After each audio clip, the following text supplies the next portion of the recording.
100만 달러요? 정말 이게 말이 되는 건가요? 미국의 한 대학병원 로비에서 제 목소리가 메아리 쳤습니다. 손에 들린 청구서는 6개월간의 치료비 영수증이었죠.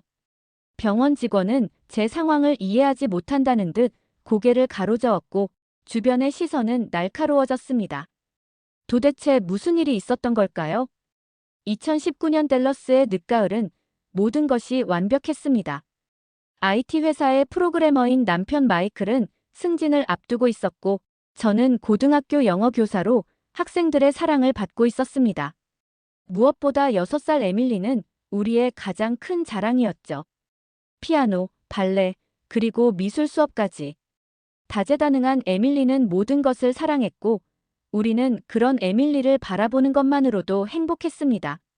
하지만 운명은 예고 없이 찾아왔습니다.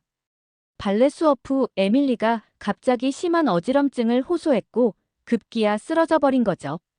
병원에서 받은 선천성 신장 질환 진단은 믿기지 않았습니다. 그래도 수술을 하면 괜찮아질 거라는 말을 듣고는 안심을 했죠. 지역 최고의 소아병원에서 진행된 수술 후 에밀리의 상태는 호전되는 듯 했습니다. 하지만 날이 지날수록 아이의 안색은 나빠져 갔죠.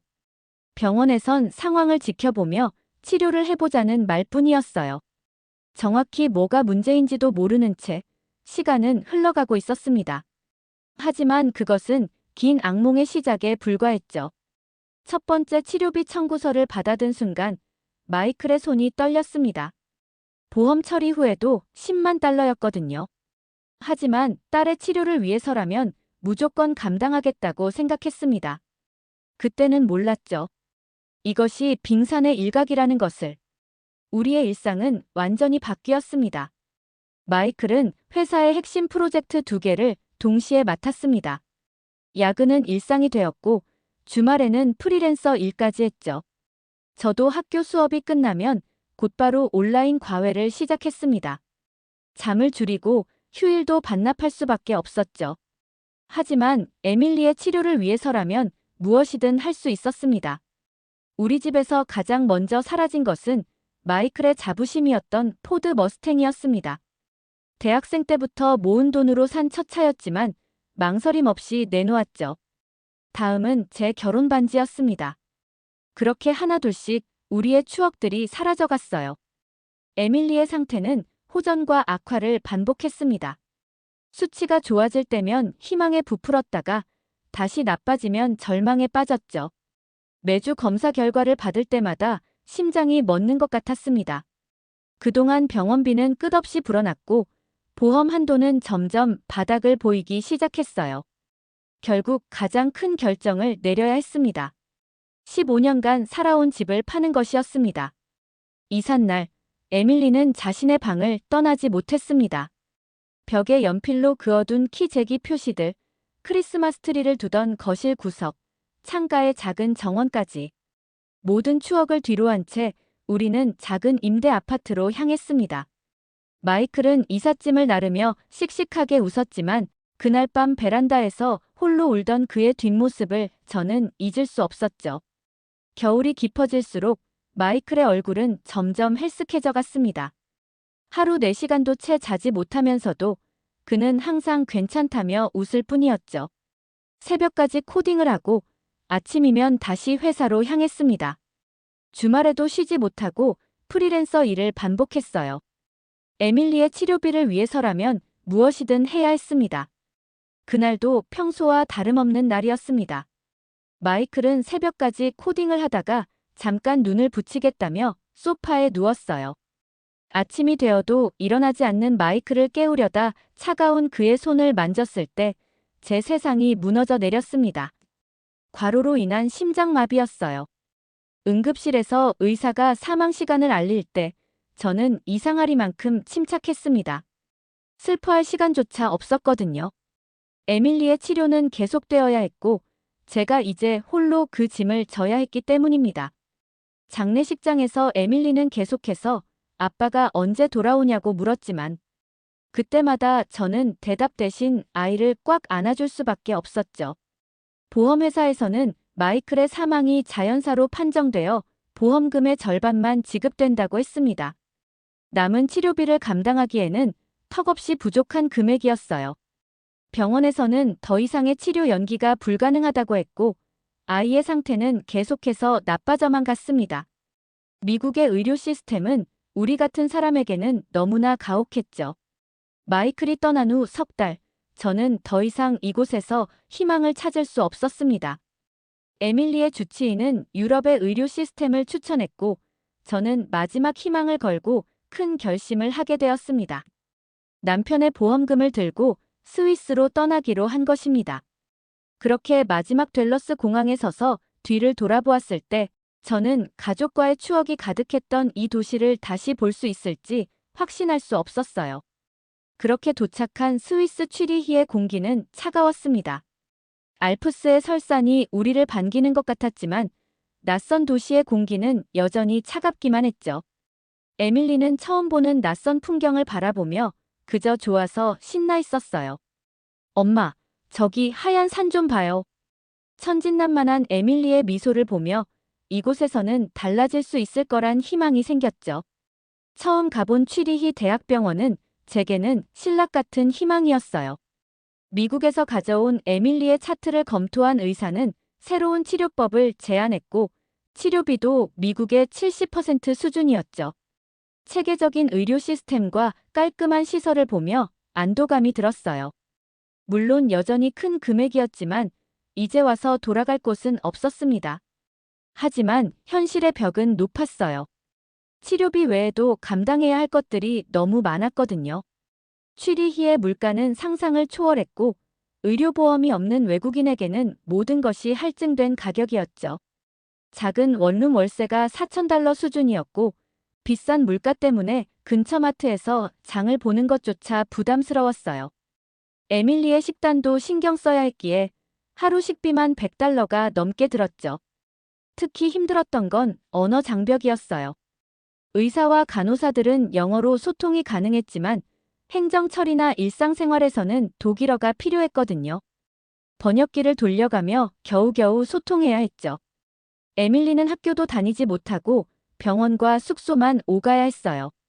창백한 얼굴로 하루 종일 태블릿만 바라보는 아이를 보며 가슴이 무너져 내렸습니다. 매주 병원을 오가는 동안 남아있는 보험금은 눈 녹듯 사라져갔어요. 에밀리의 상태는 좋아질 듯 하다가도 다시 제자리였죠. 새로운 치료법이 효과가 있는 것 같다가도 예상치 못한 부작용이 나타났습니다. 수치가 조금 개선되면 희망이 생겼다가도 다음 검사에서 실망하기를 반복했어요. 밤이면 마이클이 그리워졌습니다. 아픈 에밀리를 안고 알프스가 보이는 창가에 서서 하늘에 떠있는 달을 바라보며 남편에게 말을 걸곤 했어요. 여보, 우리 에밀리 어떡하면 좋을까요? 대답 없는 밤하늘만 차갑게 빛났죠. 에밀리는 매일 밤 악몽에 시달렸고 잠결에 아빠를 찾더라고요.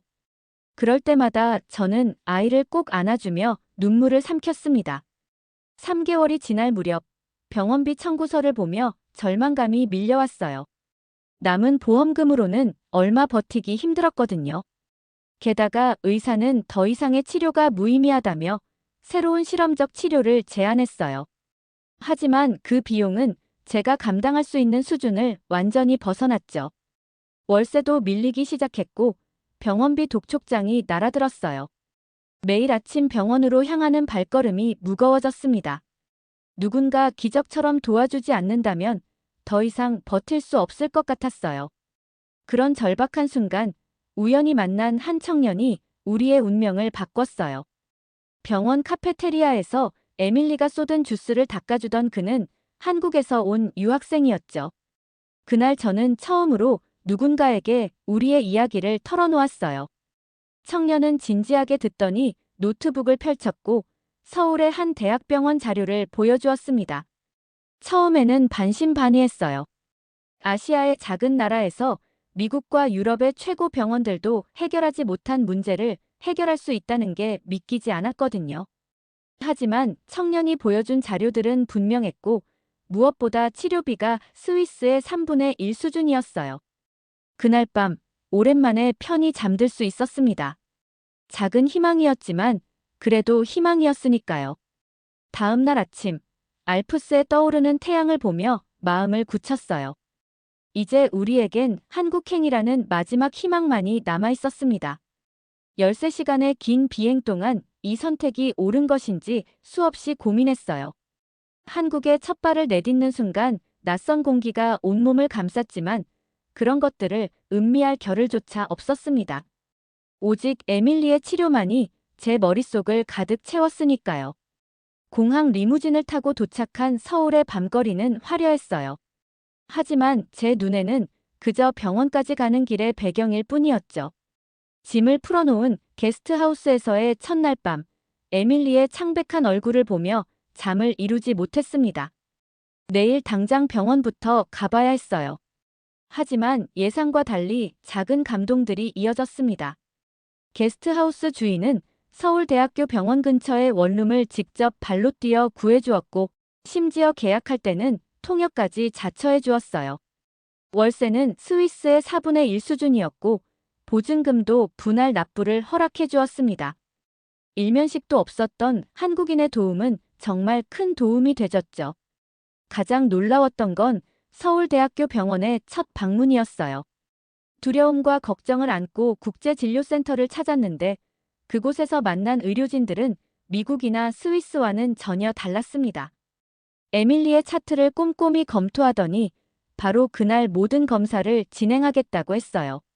미국에서는 한 달 이상 걸리던 검사들이 단 하루 만에 이뤄진다는 게 믿기지 않았습니다. 비용 역시 충격적이었습니다. 하지만 이번에는 기쁜 충격이었죠. 미국과 스위스를 비교하면 정말 말도 안 되는 수준이었거든요.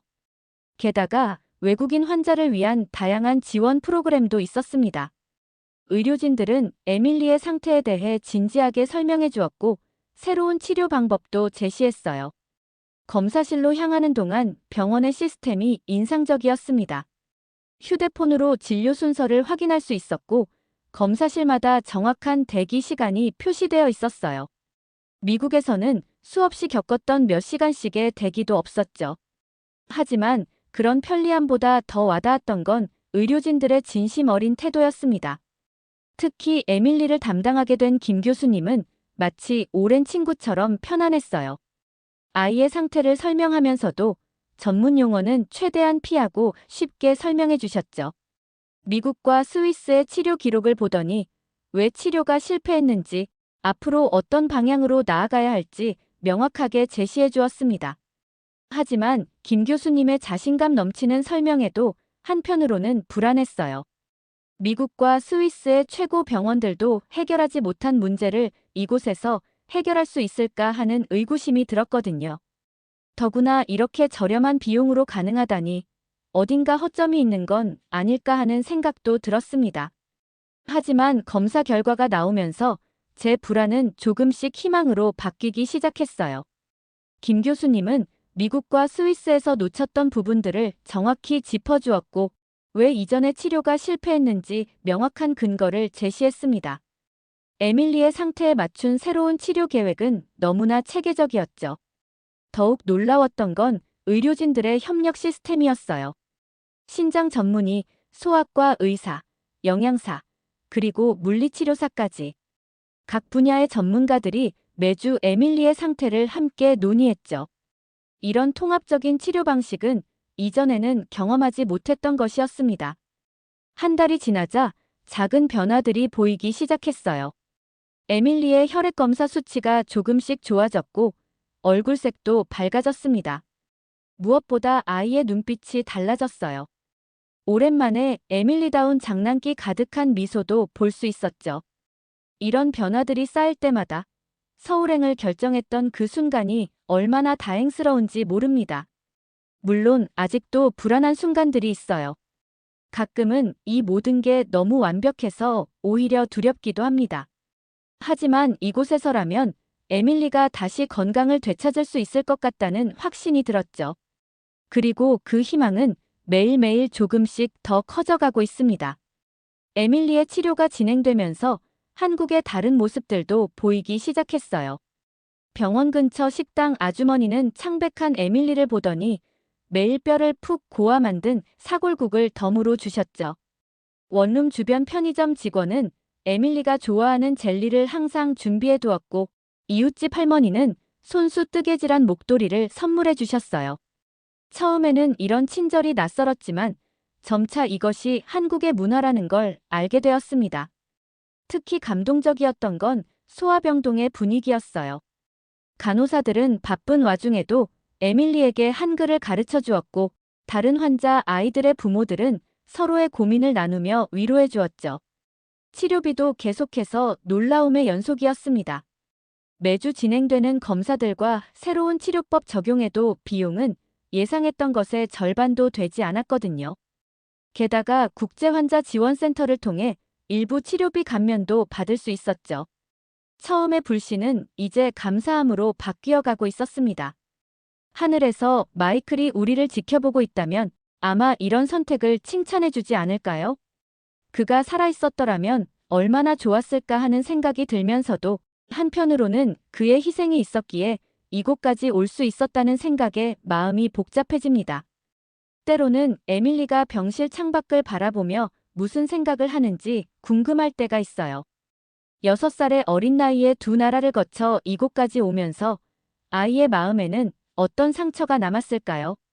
하지만 놀랍게도 에밀리는 적응이 빨랐습니다.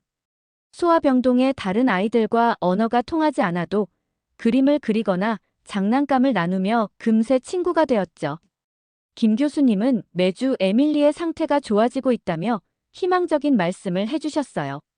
한국에서의 시간이 3개월째 접어들면서 저는 이곳에서 새로운 희망을 넘어 새로운 삶의 가능성까지 보게 되었습니다.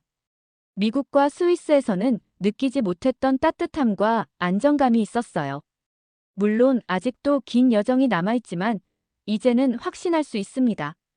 이곳이 우리가 찾던 그 답이었다는 것을요. 가끔 남산타워가 보이는 병실 창가에 서서 생각해 봅니다. 우리가 이곳에 오기까지 얼마나 많은 우연과 필연이 있었는지를. 이제 저는 매일 밤 하늘을 보며 마이클에게 말합니다. 여보, 우리 잘하고 있다고. 한 달 전 신장 수치가 대폭 개선되었다는 소식을 들은 날이 아직도 생생합니다. 미국과 스위스에서는 상상도 못했던 변화였죠. 김 교수님은 체계적인 데이터를 보여주시며 에밀리의 호전 상태를 설명해 주셨어요.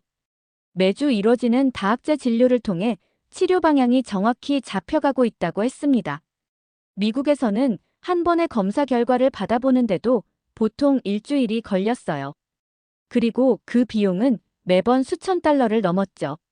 하지만 서울대 병원에서는 당일 검사, 당일 결과가 기본이었고 비용은 10분의 1 수준이었습니다. 처음엔 이 차이를 이해할 수 없었어요.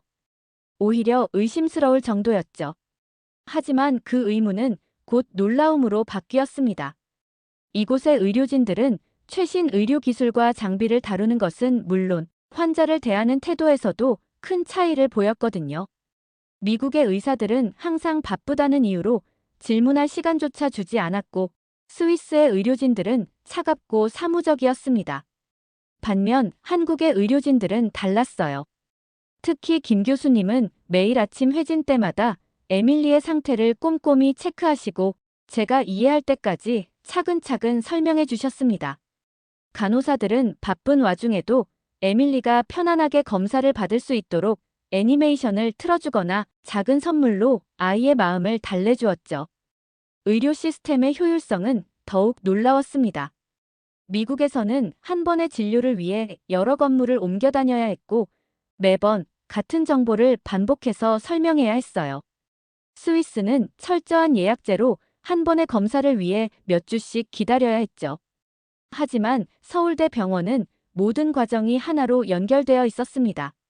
진료, 검사, 결과, 상담까지 하루 안에 이뤄졌고 모든 정보는 실시간으로 공유되었어요. 비용 문제는 더욱 충격적이었습니다.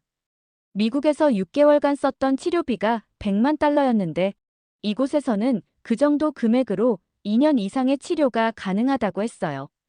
게다가 치료의 퀄리티는 오히려 더 높았습니다. 그 효과는 수치로 증명되고 있었어요. 인공지능을 활용한 진단 시스템, 정밀한 3D 영상 촬영 장비, 그리고 환자 데이터를 실시간으로 분석하는 시스템까지. 이런 첨단 기술들이 에밀리의 치료 과정을 더욱 정확하고 효율적으로 만들어주었죠. 영양사 선생님은 에밀리의 상태에 맞는 식단을 매주 새롭게 구성해 주셨어요. 미국에서는 그저 건강한 음식을 먹으라는 식의 일반적인 조언뿐이었는데, 이곳에서는 한국 음식의 약성까지 고려한 맞춤형 식단을 제공받았습니다. 심지어 에밀리가 먹기 힘들어할까봐 서양식과 한식을 적절히 조화시켜 주셨죠. 무엇보다 인상 깊었던 건 의료진들의 책임감이었어요. 미국이나 스위스에서는 근무 시간이 끝나면 더 이상의 치료나 상담은 기대할 수 없었죠. 하지만 이곳의 의료진들은 달랐습니다. 늦은 밤 에밀리의 상태가 갑자기 안 좋아졌을 때 김 교수님은 집에 계셨음에도 바로 병원으로 달려오셨어요. 다음 날도 출근하셔야 하는데 말이죠. 이런 헌신적인 노력 덕분일까요? 에밀리의 건강은 눈에 띄게 좋아지고 있었습니다. 신장 기능을 나타내는 각종 수치들이 정상 범위에 가까워졌고 피부색도 정상적으로 돌아왔어요. 무엇보다 에밀리가 다시 웃기 시작했다는 게 가장 큰 변화였습니다. 치료 과정에서 만난 다른 외국인 환자 가족들도 비슷한 경험을 했다고 합니다.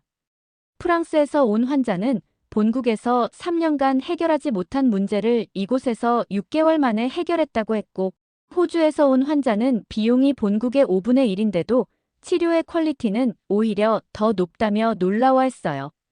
저는 이제 확신할 수 있었어요. 우리가 이곳을 선택한 것이 얼마나 다행스러운 결정이었는지 말이죠. 미국과 스위스에서 보냈던 시간들이 절망스럽기만 했다면 이곳에서의 시간은 매일매일이 희망으로 가득합니다. 의료기술의 차이를 넘어 환자를 대하는 진심 어린 마음이 이런 차이를 만들어낸 게 아닐까요? 김 교수님은 얼마 전 놀라운 제안을 하셨어요. 에밀리의 치료 사례를 국제의학 저널에 게재하고 싶다는 거였습니다. 미국과 스위스에서 실패한 치료가 어떻게 이곳에서 성공할 수 있었는지 그 과정을 전 세계 의료진들과 공유하고 싶다고 하셨죠. 이런 제안을 받으니 새삼 우리의 여정이 특별했다는 걸 실감하게 되었습니다. 거의 매일 국제진료센터에는 새로운 외국인 환자들이 찾아왔어요. 처음에는 저처럼 불안해하고 의심하는 눈치였지만 곧 이곳의 시스템에 감동하더군요. 특히 비용 문제로 고민하는 환자들에게 다양한 지원 프로그램을 연결해주는 모습을 보며 의료가 이윤보다 생명을 먼저 생각해야 한다는 당연한 진실을 다시 한번 깨달았습니다. 병원의 연구진들은 끊임없이 새로운 치료법을 연구하고 있었어요. 제가 우연히 들른 연구실에서는 심지어 주말에도 불이 켜져 있었죠. 미국에서는 상상도 할 수 없었던 모습이었습니다. 그들에게 의료는 단순한 직업이 아닌 사명과도 같아 보였어요. 이제는 제가 오히려 다른 외국인 환자 가족들에게 한국 의료 시스템의 장점을 설명해주곤 합니다. 그들의 불안한 표정이 희망으로 바뀌는 걸 보면서 제가 처음 이곳에 왔을 때의 모습을 떠올리게 되죠. 그리고 다시 한번 감사함을 느낍니다. 이곳에서 우리는 단순히 치료만 받은 게 아니라 새로운 희망과 삶을 선물 받았으니까요. 다음해 봄, 에밀리는 마침내 완치 판정을 받았습니다. 그날 김 교수님은 환하게 웃으시며 이제 정말 다 끝났어요 라고 말씀하셨어요. 진료실을 나서는 순간, 지난 2년간의 고통스러웠던 순간들이 주마등처럼 스쳐 지나갔습니다. 미국에서의 절망, 스위스에서의 실패, 그리고 마지막 희망을 안고 찾아온 한국에서의 기적 같은 시간들. 결국 우리는 한국에 남기로 결정했습니다. 단순히 에밀리의 정기 검진 때문만은 아니었어요. 이곳에서 우리는 새로운 삶의 의미를 발견했거든요. 에밀리는 이제 한국 초등학교에 다니기 시작했고, 저는 외국인 환자들을 위한 의료 통역 봉사를 시작했습니다. 우리처럼 막막한 심정으로 이곳을 찾는 이들에게 작은 도움이라도 되고 싶었거든요. 가끔 남산타워가 보이는 아파트 베란다에 서서 생각합니다. 만약 그때 스위스의 카페에서 그 한국 유학생을 만나지 못했다면 우리의 인생은 어떻게 달라졌을까? 하지만 이제는 알아요. 그건 단순한 우연이 아닌 우리를 위한 특별한 운명이었다는 걸요. 창밖으로 벚꽃이 흩날리는 서울의 봄이 유난히 아름다워 보였습니다. 이제 이곳은 우리에게 더 이상 낯선 땅이 아닌 새로운 희망과 시작을 선물해준 제2의 고향이 되었습니다. 에밀리는 요즘 의사가 되고 싶다고 말합니다. 자신처럼 아픈 아이들을 돕고 싶다고요. 그 말을 들을 때마다 가슴 한편이 뭉클해져요. 우리의 고통스러운 여정이 결국은 새로운 꿈과 희망이 되어 돌아온 것 같아서요. 이제 더 이상 두렵지 않습니다. 어떤 어려움이 와도 우리는 해낼 수 있다는 걸 알게 되었으니까요. 오늘 이야기 어떠셨나요? 이번 영상을 어떻게 보셨는지 댓글로 의견을 남겨주세요. 구독과 좋아요는 영상 제작에 큰 힘이 됩니다. 감사합니다.